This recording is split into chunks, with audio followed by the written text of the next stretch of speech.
Hey, what's up, guys? Welcome to another episode of Conversations with Jeezz. I got my brother Grayson here. This is also sponsored by Paps and the Clothing Brand Studio. This is episode 2. That's my brother Grayson. What's up, brother? What's up, bro? I forgot my hands fucked up. Nah, you good. Thank you. Thanks for having me on. No. So we're gonna get straight into it. How long you've had this location for? Been here for like almost 5 years now. 5 years? Yeah. Okay. It's been a minute. And what made you that? Do you have like another spot before that? Yeah, so at first I didn't have the store. I was just doing the studio at the Renaissance Center downtown, the tall building right across from Big Bar. That's the spot I was talking about. Oh, I didn't even tell you. Were you about to get a spot there? Before we even jump into, because it's gonna lose track of my mind, I wanted to tell you that off camera. So obviously Sanchez and them have a spot up there that be green screen stuff, and we just did a video there with my brother Devin. That's Montana. Oh yeah, the green screen one. I saw that. That shit looked hard. So they got a spot up there. You know, it's crazy that it came with that. They came with the green screen and shit. And when I tell you, I think I know exact. That's on the same floor. Is it on the 12th floor? That's. I'm gonna tell you off camera what they paid for it, and just say it's $500 less than the place that I was telling you about before. So what? It's like $500. Yeah, like a month. It's crazy. Damn. I think a Menage. I might not give you all that. I might bleep that out so you guys don't try to steal it. That's crazy. Yeah. But I think that used to be the Menage studio. They shoot films and shit. Bro, it was nice doing podcasting, videos. But I've been I'm waiting to get more in contact. But Sanchez gave me some numbers, so I'm gonna get in that building. Yeah. Because that's gonna be great. I wasn't paying much in there either. Yeah. It's a good deal. So you was in there before? Yeah, I was on that same floor, probably like 3-4 doors down. Okay. Why'd you end up leaving? Just I guess you could. Well, so I wasn't on the lease. I was there from a mutual friend. They had an office there. They were doing like 3D movies and stuff. Right. And I was just paying a couple $100 for the room, and then they weren't paying their rent. Right. And I come in one day, and there's an eviction notice, and they told me I had to go. And I wasn't even on the lease. I was paying them rent. They weren't paying the rent with my money. So they was pocketing everything. Yeah. So I just dipped. And then I found this place, and I've always had the dream of having a studio in the back and a store up front, and it worked out perfectly. Yeah, that's just sucks. You know, sometimes you get in business with people that just. And and I have a hard time when I've been out here, just getting around like-minded people, you know, and people that are in the same direction, but have the same characteristics, you know, purity, vision, persistence, you know, being focused, you know, genuine, stuff like that. My brother Dan, I just did a podcast with the one prior to this one. He's always been one of those guys. I met him in Indiana about IUP. We went linked up in Pittsburgh. He's always been in videography. Now he's doing his barber stuff, but he's about to get back into content. We want to open up a content creator spot, like a studio type deal where you can do podcasts and all that. We'll talk about it, yo, because I had some ideas when I run across with you. Yeah. So you were there, and then you came here. What year did you come here? 2019, end of 2019. 2019. Yeah. Okay. And so. Let's just kind of like go back, you know, before here, you know, before the music, before the brand, before, you know, obviously, was it Renaissance building?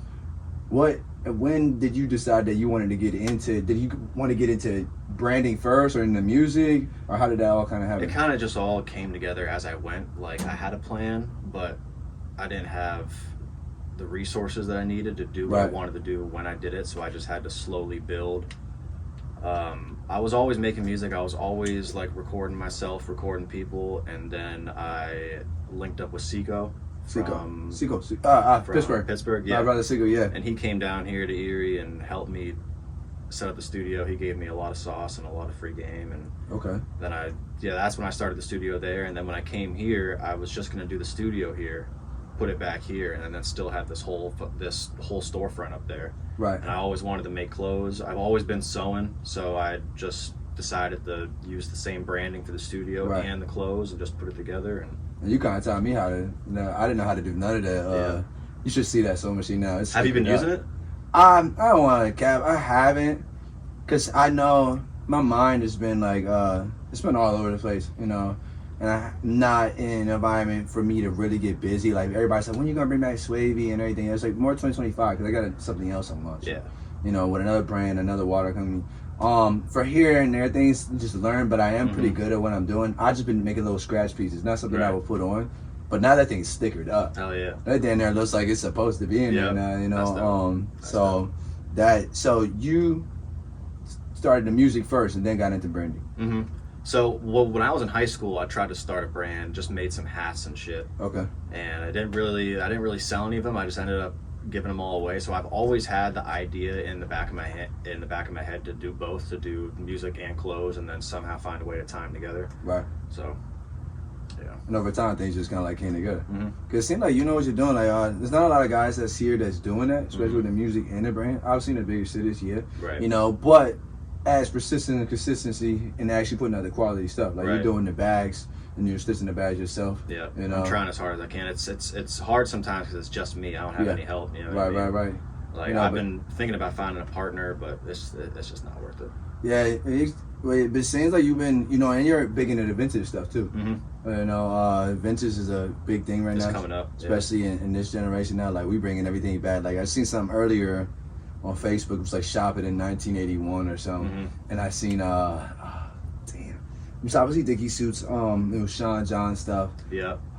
Like the FUBU and shit like that. FUBU, but it was something else. I forget what it was called. But you know, they had the FUBU suits and stuff like that. Yeah. And now they're bringing back Aces and stuff. Like, I just got a pair of those, and I'm like, everything that nobody was wearing, you know, like 2000s or 2010, everybody was making fun of stuff. Exactly. Whatever's vintage is fire. And like Champion too. Like when I was in school, if you were wearing Champion, you know what I mean, or even if you were wearing Asics or New Balances, you know what I mean. Like New Balances is the way. Aces. New Balances are my favorite shoes. And now they're Aces are going up. They're 2,500 sometimes. That's crazy for a running shoe, but it'd be like that. That's how it works.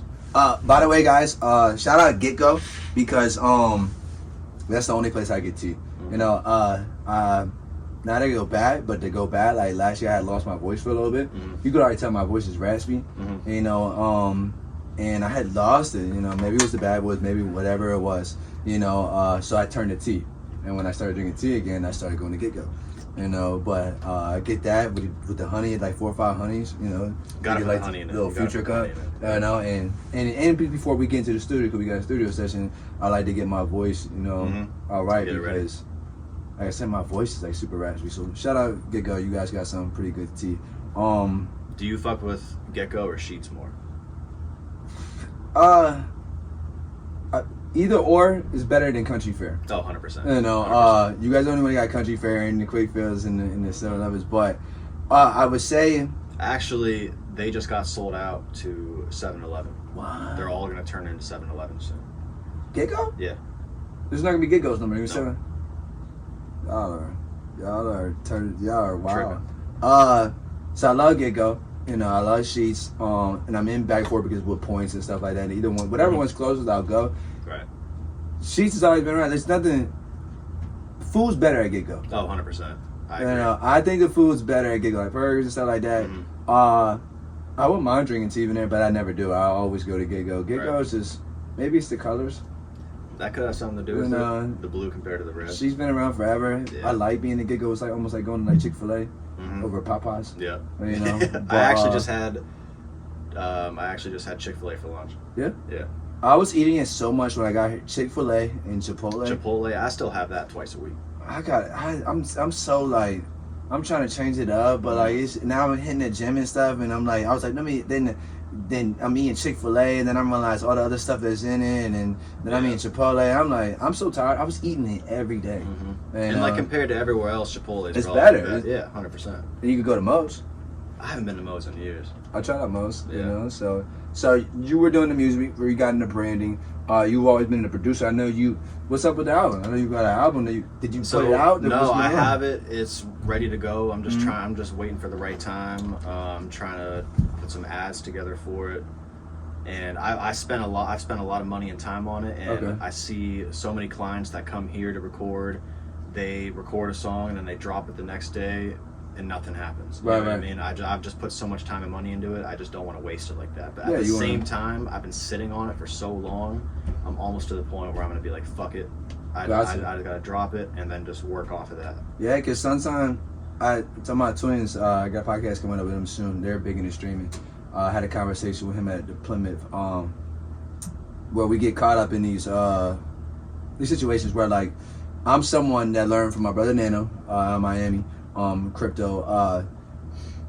When I decide I want to do something, I do it, and I think about the rest later. Like I was like conversation today, like you know, I thought about. I was like, I'm going to the studio. I was like, why don't I get Paps on the podcast? So it's like, or I could wait, and it could be 2-3 months, or I might never have it. Exactly. Like the Paris thing. When I went to Paris, it was like I gotta figure out this money and this. I said no, I'm going. I'm just gonna do it, and then I'll figure it out along the way. And then, since I started doing it a couple years ago, things have worked in my favor. You know, because I see things where I just think about doing things. I say I'm gonna do it, and I just don't ever do it. You know. But when it comes to music, like you know, you wanna. I think sometimes we want things to be too perfect, you know, and that causes a dilemma. I'm on definitely dropping. Perfectionist. Yeah. Perfectionist. I'm definitely guilty of you that. know, and some of the best music come out when you're not trying to be so perfect. And even my podcast, I'm like, I should do this big intro. I should do all this because I could do a crazy intro, and I will because of all my shows, videos, and things with conversations with Jeezz. But I was like, I need to detonate this, and I don't need to think about it being perfect. I just need to put it out. And like just like how we were just saying, like sometimes the best stuff comes last minute when it's not as planned. I feel like you've been working on it for a while, since I've known you at least. Yeah, I mean it's been ready to go. That's why I'm almost at the point where I just gotta drop it and then just think about it later, like you were saying, and just work off that. You got cover art and everything for it? I don't have the cover art. I bet if I had the cover art right now, I'd be way more inclined to drop it like next week. What are you thinking about doing for the cover art? I have some ideas. I'm still waffling on the name of it. Okay. So I'm still trying to, but that always comes. Yeah, I kind of want to do. It's either gonna not have my face in it and be something random, or it's just gonna be like a simple portrait of my face. Because I kind of want to put my like a face behind the music. Because I might not be dropping videos right away. Okay. But at the same time, that's why I'm kind of waiting. Because I want to make the videos, drop single, then drop the album, and then follow up more content videos. That's dope. I like that. Back to the music stuff. So like, what did you use Pro Tools now? You know, what did you use before that? I started with Mixcraft. Have you ever used that? Yeah, Mixcraft Autotune. Yep. Wait, was it Autotune? I started using Mixcraft. I think so. They got good Autotune on there. It was free. It was like a stock. The Autotune was free with that because you could get that. It was one of the I think it was the very first things I started using. Well, before that, when I was super young, I tried GarageBand, but I couldn't. I mean, like everybody, that was their first one, but like you can't. I mean, you can make stuff on there, but I've done stuff limited, in my opinion. I've done stuff on GarageBand, quality wise. Now I will judge you. Like, oh yeah, I mean, if you're trying to be serious with it, you can't take someone's. But at the same time, I have a lot of clients that record on BandLab. And then they'll send me the stems and I'll mix them. I mean, they won't sound great, but I mean, if you don't have the money or the time to come to the studio, just record on your phone and send me the stems. And well, some engineers, I can't say like I'll completely judge, because like I used to judge Fruity Loops. I always knew it was a great place to make beats and stuff like that. But anytime I got in the studio with somebody in Fruity Loops, it never came out. Like recording on Fruity Loops, But now, like, I always had a problem like being able to hear myself when I record. But now, like, I know some producers, engineers that are fire on there. Yeah. You know, but I was good. Not always the equipment too. Yeah, when I used to go to ID Labs, I see somebody pull up not a GarageBand. There's a program that looks like GarageBand. I forget what it's called. Okay. And I'm like, this is gonna be terrible. I can almost judge it. I've been in so many studios and been with so many engineers where I can almost judge it. And I have a whole studio at home, but I think we talked about this before. I go to studios at network, you know, to have that feedback, you know, to get that experience, to be in the environment. It's almost better like energy. I cut my own hair. I braid my own hair, but I go to Dan to cut my hair because I want the barbershop experience. I don't need it, you know, but I want that energy to make me feel good, you know. But so you started Mixcraft. When did you transition into Pro Tools? When I got the studio at the Renaissance Center. That's when I had Seco come down. Okay. And I just he showed me a few little things, but I basically just had to teach myself a lot of YouTube. Seco's a beast. He is. He's crazy. He's crazy. Shout out Seco, because I probably wouldn't be doing this if it weren't for him. He got studios. He got podcast rooms. He's official. No, he's official. So how long you been making music all together? I'd say freshman year of high school. So that's like 14 years now. 13, 14 years. Okay. And that's a Paps shirt you got on with the fruits. Where'd you come up with that at? Eat Your Produce. Well, so when I first started the brand, Produce and Protect, a lot of people thought it was like produce. Okay. So I kind of just did like a play on it. Right. Like eat your produce, and it's honestly my best selling shirt I've ever made, which is kind of ironic. Joe got it. Yeah, Joe got it. Yeah, so I dropped these a few months ago, but before that, I dropped them 2 years ago, and they sold so quick I didn't even get one for myself. Oh wow! So that's part of the reason why I made them again, is so I could stock up and keep like 3 or 4 of them. And it's also my best-selling shirt. So, but that's good. Congrats, bro. And before we even go anywhere, bro, congrats on everything, bro. Thank you, since I got here, like I said, you're one of the guys that I know that's getting busy and stuff. You know, like, and anybody that's continue to climb, putting out better quality stuff. You know, same to you. You came here from Pitt and didn't really know a lot of people, and just now you know everybody. And the thing is God decides. When I left Pittsburgh, Erie wasn't the location I was going, you know, and I won't be here for long. But when I got here, I was disappointed. I was upset. I was miserable. I was mad. I was just mad how high I was up, you know, because like I talk about this a lot. It's like you could be up, and, you know, sometimes you're so caught up in this world, sections are packed, you know, everything's great, and then, you know, in a moment you can fall, you know, and be rock bottom, you know, back to working 9 to 5s, you know, just doing things. And I was just set up with myself, and then when I got here, I was like, I'm just in the house. I don't want to meet nobody. You know, I was going to gyms. That's where I met Alex and Joe. I didn't talk to nobody, and I was just like, I gotta stop being like that, because one, this is prime real estate. If you want to get into music business, buying properties, do it, because not a lot of people have that city mindset where like I could not say take over, but in a sense, want to be successful. You know, and know what it takes to be successful, to climb. You know, and I know this is about networking. And so for 3 months, bro, I didn't come out of the house. I didn't talk to nobody. I was like, I'm getting out of here. I kept talking to my house, like, yo, when are we going? You know, like, I'm ready to leave. You know, like, I'm not in the city. I need to get out of here. But it was holding me back, you know, because I've met so many good people here. Oh, yeah. You know, like, you were one of the first guys. I already knew Stro. I was just trying to think of how we met, but yeah. I knew Stro. Stro was always a good guy. Introduced me to you. I came through here. And then after that was just, and I still stayed in the house like for like a month after that. But now it's like boom, boom, boom, boom, because I do a lot of traveling. Yeah. You know, so now I'm like everywhere, gyms, bars, restaurants. You know, I feel like now when I first started going to Cleveland, nobody knew me. I go in there, they don't call me. Yep. They pull around the bar giving me waters. Yep. You know, everybody's shouting on me like, Jeezz. I met a guy that owns the golf course and stuff like that. I was like, now I've been enjoying myself, and it's actually been good. But sometimes it's that fear of, or just, you know, not wanting to do stuff. You know, like, and life is about connections, love, and building relationships. Yeah. You know, so I appreciate that, bro. So with the branding and stuff like that, what's kind of like next for you for the, you know? I want to expand. I have it really good here. I'm not a huge fan of my location here. I would like to be where there's somewhere with more foot traffic, maybe find a new building, but I actually just signed a lease for another year yesterday. So I'm going to at least be here for 1 more year. Okay. And hopefully I can gain some traction and expand, do better online. I'm trying to do, that's really my goal right now. Yeah. I surpassed, when I was driving, I don't know if it was tired and running on no sleep, but I was down there 2 miles past this place. I was like, where'd you turn around at? I don't know, probably down there close to the airport. I'm like, hold on, this is not, let me spin. The airport's crazy right now, so I live like right down the street from there, and Trump is here right now. Trump's here right now? Yeah. And the whole, Trump's here, guys. They have every,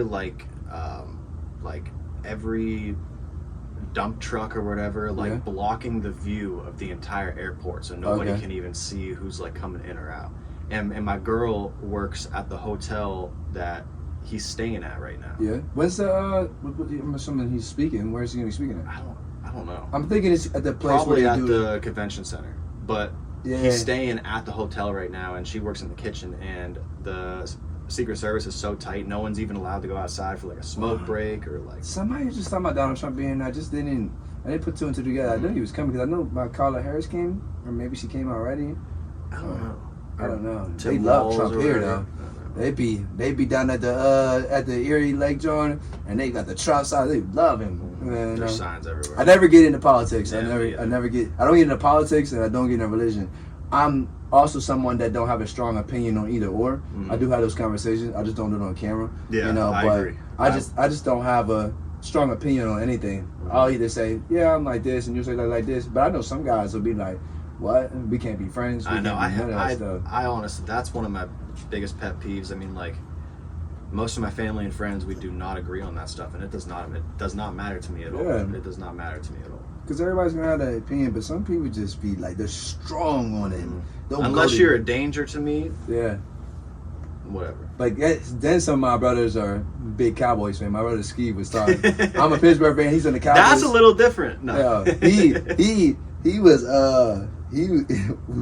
he was quiet all night. The moment I said, I was like, the Cowboys. Yeah. He raised his voice. He's hype, you know. Who's your Steelers? Steelers? 100% ride or die. I was just at the tailgate Sunday. Well, yeah, I just went to the game last weekend. Oh yeah, we were supposed to link, but I couldn't find you. Yeah, so. but I couldn't find parking for shit. I'm going Sunday too, not because the tailgate's not there, but I just had such a great time back and being in Pittsburgh. Yeah. And I'm going back. Make fast. I didn't go to the game. You don't have to go to the game. No, you don't have to have a good time. I know. Which the game's cool. You know, I've been to a lot of them, but like now I just go to be around. It's so toxic and so much fun. Pittsburgh's a great place, you know. Shout out Pittsburgh Steelers that they were going to the Super Bowl. Oh, 100%. Yeah, we play tomorrow. My dad's birthday is also tomorrow, so we're going to be watching the game at his place. You think Russell Wilson will start? No. I don't think he's going to start unless Fields fucks up. Yeah. Because he's protecting the ball. He's not really fucking up. I mean, our offense does not look great, but it doesn't look bad. And our defense is the best in the league. I was excited when Russell Wilson got here. One, because it's my last name. You know, so I was super excited. Not a lot of people know that. I do want to see Russ play, though. Yeah. I do. But I was excited, you know, and then and seeing padding up, and, you know, obviously even Sierra being in Pittsburgh, you know, but then I'm like, when he started, Fields is doing amazing. You know, I didn't think he was going to see the field this year. Not me either. You know, and then I'm sure he'll start, you know, but I know if it's either or, because Fields have a bad game, Russ goes in. But what if Russ goes in and loses it? Exactly. And then but I'm glad that we have depth, though. So if we're good either way. Yeah, we're good. We're good. If Fields gets injured, prayerfully not. You know, because no. But we could still have Kenny Pickett right now. Yeah. Thank God we don't. I gotta tell you a conversation about that. You'll be like, what? You know. So you're talking about dropping an album. You don't know what the name is for it. You said you're here for another year, or whatever. Now you gotta. I know my brother. I'd be seeing Reds come through here. Be recording. Yeah, he hasn't been here to record. He actually just dropped the project today, I think. Okay, I feel like everybody's connected. You know, I think we talked about it before. I'll be seeing Mario. Like, you know Mario, right? And I see a lot of those guys. It's so crazy how IUP and Pittsburgh and area. Oh yeah, because he went to IUP too, right? Yeah. So he's super connected. So once you drop the project, are you gonna get back into performing or what? Oh yeah, 100%. Yeah, because I don't want to drop it and then just do nothing. I want to have a plan. You know what I mean? I want to do shows. I want to somehow maybe find a way to tie in like a fashion show with an actual performance, and then get other local artists to walk at the show, and then they also perform. And I don't think I've really publicly said this yet, but I'm trying to do like a Paps tape to get all of the artists that work here and that record here to drop like a project, kind of like a DJ Khaled type album. That's dope. I'd maybe be on like a few songs, but I would find all the beats from local people, put the songs together, maybe do a little bit of writing for it. That's dope too. And then I feel like that would be the best way to do it, like have a fashion show with a Paps tape show and have all of the local artists together and just like a really big local event. You know what I mean? I think that'd be fire. Yeah. When you first started, you know, where you at now, where you're kind of like trying to go, you know, what do you feel like has been the toughest for you for like saying like tomorrow I'm just gonna stop doing this, you know, like, or on the tough days where you don't want to, you know, work on your brand or you don't want to work on music, you know? Just starting something. Like I have so many ideas, so many things I want to do. It's just taking the first step. That's sometimes the hardest part. It's just doing the first task, the first step, just to do what I want to do. Right. Because I know that I can do anything that I put my mind to, because I've shown myself that. It's just me actually doing it, you know? That makes sense. You know, because I feel like a lot of people, especially a lot of people viewing, like they get sometimes you get writer's block. You know, you can get, you know, you just have tough days where you just like, it's not working. Maybe I'm not getting the views. Maybe my shirts aren't selling. Yeah. You know, maybe people aren't coming to the studio, and I feel like you have to, you know, for a lot of people, they work in different ways where they figure out a way to kind of like push through that. Right. You know. Oh, here, before I forget, this is something I'd like to do. I would love to bring the sewing machine for you to sign. But I got something else dope that's gonna stay in my catalog. Love for you to sign this. This is for you. Just sign the front. You can sign whatever. Yeah, sign in the middle. It'll be fire. We'll get a laminator or something. And Grayson blows out. I'm like, it becomes the next Louis Vuitton. So I'm like, hey, I got this. And it was fire too. You know. All right, so with the branding or whatever, just kind of like wrap this up. What's kind of next? What's next? The project. Just drop my tape, and then once I do that, I'm gonna get right into the Paps tape, getting all of the local people together and making something. And I think I'm gonna put a lot of time and a lot of heart and a lot of money into that project because I think it'll do really well for the city. Okay. And as far as just for anything, your advice that you want to get to the guys, girls out there that are starting a brand, you know, or jumping into music or engineering or don't have a building, you know, what would be your advice for them, you know, as far as getting involved? Probably two things. Stop comparing yourself to anyone else. No matter if you tell yourself you don't, you do. Don't lie to yourself. Just try your hardest not to. And two, you do not need good equipment to do anything. Right. It's all on the artist. If there's a will, there's a way.